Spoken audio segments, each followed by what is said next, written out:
Durante un'intervista chiesero a Jorge Borges che cosa, se avesse paura o no della morte. E Borges, che era anziano, era cieco, e però non aveva perso il suo spirito caustico, la sua ironia, rispose una frase che secondo me è divertente. Rispose: la morte. Perché dovevi contrarre proprio adesso questa fastidiosa abitudine?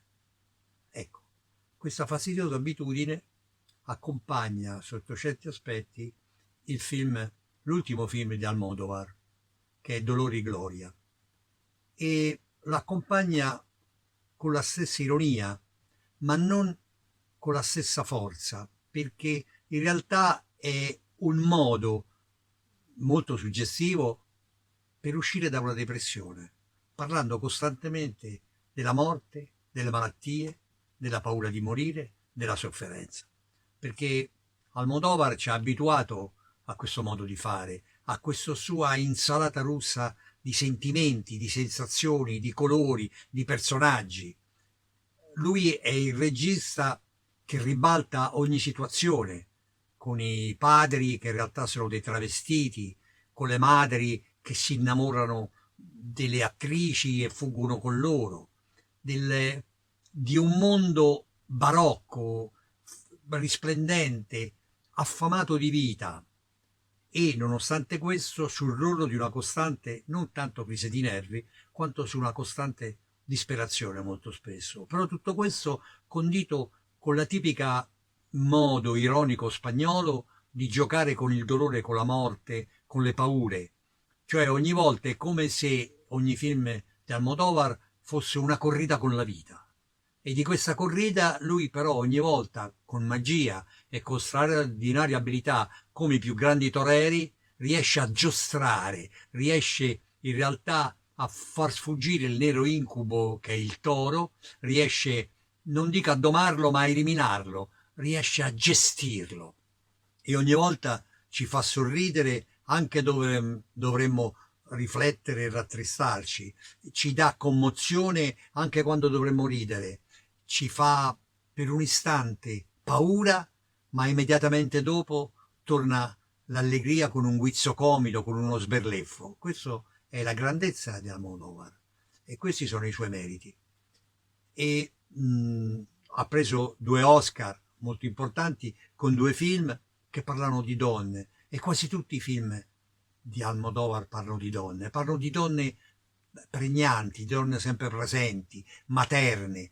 Lui ripete sempre questa madre costantemente. Non a caso uno dei suoi film più importanti è proprio tutto su mia madre, e anche nell'altro film che ha preso l'Oscar, Parla con lei, in realtà è di nuovo un discorso della madre. E anche in questo film c'è una madre, e anche in Julieta, il suo penultimo film, c'è una madre. C'è sempre una madre possessiva, eterna, c'è sempre questa madre che sembra quasi la divinità minoica della grande madre, da cui poi sono stati tratti i giochi con i toreri, e che, secondo alcuni studiosi, addirittura dall'isola di Creta sono arrivati fino in Spagna. Forse questo fatto è vero, perché nelle radici di Almodovar c'è questa radice mediterranea della grande madre che si ripete costantemente.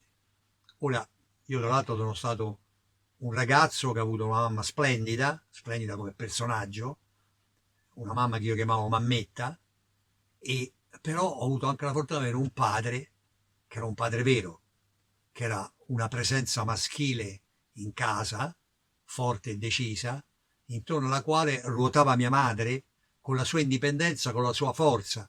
Una delle cose che non capivo da bambino era quando mi scontravo con mio padre, e mio padre era rigido, aveva gli occhi azzurri che diventavano d'acciaio e che diceva no, questo non si può fare, e io mi lamentavo, interveniva mia madre, che mi consolava, mi diceva: lo vedi quello come si comporta così, io vorrei fare questa cosa e lui me la impedisce.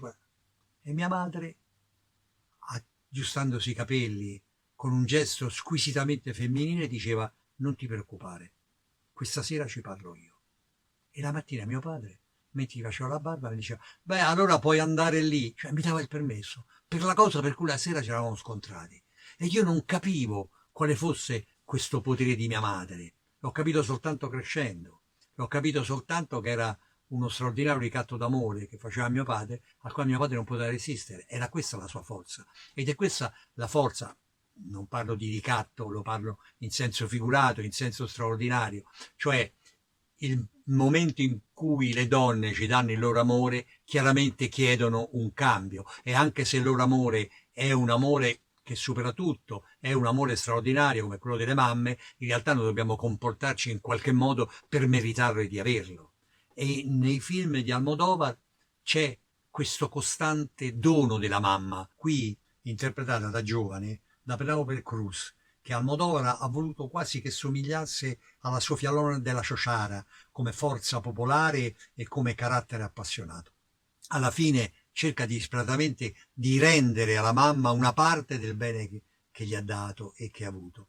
Perché? Perché sono finiti i tempi lussureggianti di Madrid, che era al centro del mondo. Adesso per Almodovar, quindi per Antonio Banderas, che è il suo splendido protagonista, dove con sommessa e pacata sofferenza riesce a dare tutte le pulsioni di un uomo che oramai ha 57-60 anni e che quindi ha la vecchiaia che si avvicina, ha le malattie che pesano sul suo corpo, che ancora è un corpo splendido, ma in realtà lui sa che è minato da vari problemi e da varie malattie. Quindi nel film Antonio Banderas è questo regista, chiaramente la vicenda è autobiografica sotto certi spunti e certi aspetti, che non lavora più perché è malato.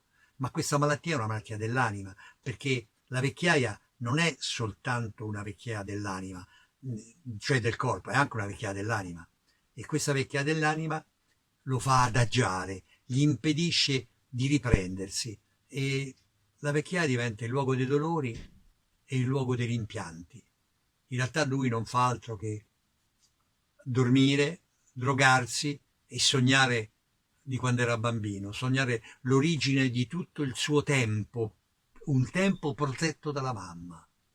E quindi in questi suoi ricordi però ogni volta lui si abbandona e quasi quasi si perde.